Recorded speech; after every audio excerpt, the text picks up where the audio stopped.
কাজ যতই তাড়াতাড়ি শেষ করতে চাই না কেন, একটা না একটা ঝামেলা হবেই। এই যে সকালে আলু ভাজি করার জন্য পেঁয়াজ দিয়েছিলাম ভাজতে, একটু অমনোযোগী হওয়াতে পেঁয়াজটা পুড়ে গিয়ে কিন্তু কাজ কমার থেকে বেড়েই গেল। আসসালামু আলাইকুম, কেমন আছেন সবাই? আশা করি সবাই ভালো আছেন, সুস্থ আছেন।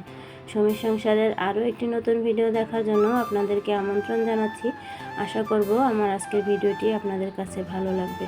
আর ভিডিওটির কোনো অংশ যদি আপনাদের কাছে ভালো লেগে যায়, সেই অংশটির জন্য হলেও একটা লাইক দিয়ে ভিডিওটি ফুল ওয়াচ করার অনুরোধ জানাচ্ছি। সকালের নাস্তা রেডি করে সবাইকে দিয়ে দিয়েছি। এখন দুপুরের জন্য রান্না করার জন্য রেডি করে নিচ্ছি। তো আম্মু ওদিকে মাংসটা মেখে নিচ্ছি হাতে, আর এখানে সবজি আমি ধুয়ে কেটে নিয়েছি। আজকে আমাকে অনেক কিছু রান্না করতে হবে, তো কিভাবে কি করব সেটা ভেবেই অনেক টেনশন লাগছিল। যদিও বাসায় মা আছে, বোন আছে, ওরা অনেক হেল্প করবে। তো আজকে পোয়া মাছ ভুনা করব, আর এই যে ধুন্দুল ভাজি করব। আর এদিকে কিন্তু আমি চুলায় গরুর মাংসটাকে বসিয়ে দিয়েছি। গরুর মাংস রান্না করা হলেই তো কাজ অর্ধেক শেষ হয়ে যায়, তাই না পুরা? আর রোস্ট রান্না করার জন্য মুরগিগুলোকে ধুয়ে পরিষ্কার করে রাখা হয়েছে, এখন শুধু রান্না করলেই হয়ে যাবে। আর জ্বালার উপরে যন্ত্রণা কাকে বলে দেখে না পুরা। এরই মধ্যে আমার ওয়াশিং মেশিনটায় সমস্যা হয়েছে। মেশিনটাতে আমি এক মেশিন কাপড় দিয়ে রান্নাবান্না শুরু করেছিলাম, যে রান্না হতে হতে কাপড়গুলো ধোয়া হয়ে যাবে। এরই মধ্যে হঠাৎ করে মেশিনটা আর চলছে না। তো আপনাদের ভাইয়া মেশিনটাকে একদম জায়গা থেকে সরিয়ে, উনি বুঝতে পেরেছিল যে কি হয়েছে মেশিনটাতে। তো একদম কিন্তু মেশিনটা আল্লাহর রহমতে উনি ঠিক করতে পেরেছেন, আর জায়গাটাকেও একদম সুন্দর পরিষ্কার করে দিয়েছেন। আর এদিকে আমার রান্না বান্না কিন্তু হয়ে গেছে। এরই মধ্যে মা বোন অনেক সাহায্য করেছে, ওরাই রান্না করেছে, আমি হেল্পারি করেছি আর কি। আজকে যত আইটেম রান্না করা হয়েছে, এর মধ্যে শুধু এই পোলাওটা আমি রান্না করেছি, আর বাকি যা যা রান্না করা হয়েছে সব কিছুই কিন্তু আমার বোন রান্না করেছে। এই যে রোস্টও আমার বোন রান্না করেছে। আমার বোনের হাতের রান্না খেতে অসাধারণ। আমার কাছে আমার মায়ের রান্না, আমার বোনের রান্না খেতে খুবই ভালো লাগে। এই যে গরুর মাংসটাও আম্মা মাখিয়ে বসিয়ে দিয়েছিল, তো আমার বোন রান্না করেছে।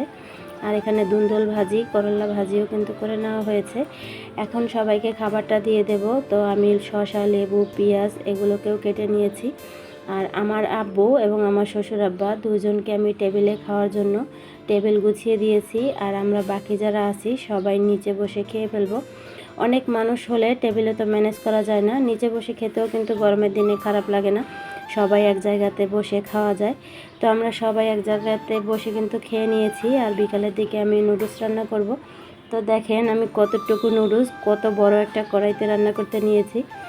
আসলে এই কড়াইটার মধ্যে রোস্ট রান্না করা হয়েছিল, তো এই কড়াইটা ছিল হাতের কাছে, তো ভাবলাম এই কড়াইটাতেই আমি রান্না করে ফেলি। তো এখানে 2 প্যাকেট নুডলস রান্না করছি, নুডলসের মশলা ছাড়া। আমার আব্বু আসলে সে নুডলসের মশলা দিয়ে রান্না করা নুডলস খায় না, সে পছন্দ করে না। আর এভাবে নুডলসের মশলা ছাড়া নুডলস রান্না করলেও খেতে কিন্তু অনেক ভালো লাগে, আপনারা খেয়ে দেখবেন। আমরা তো সবসময় মশলা দিয়ে রান্না করি, এভাবে কখনো করি না, কিন্তু আমার আব্বু বাসায় আসলে আমি এভাবে মশলা ছাড়া রান্না করি, এটাও খেতে কিন্তু খুবই ভালো লাগে। আর এটা খেলে পেটে কোনো গ্যাস হয় না, তারপরে বাচ্চারাও খেতে পারবে, ঝাল কম থাকে। তো আমি আমার আব্বু যেরকম পছন্দ করে সেরকম করেই কিন্তু নুডলসটাকে রান্না করে নিয়েছি। আর এখন রাতের জন্য রুটি বানাবো।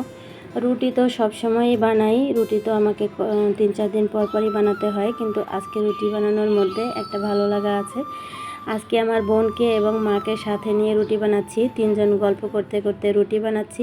আর রুটি বানাতে বানাতে আপনাদের কাছ থেকে বিদায় নিয়ে নিলাম। আজকের ভিডিও এই পর্যন্তই, সবাই ভালো থাকবেন।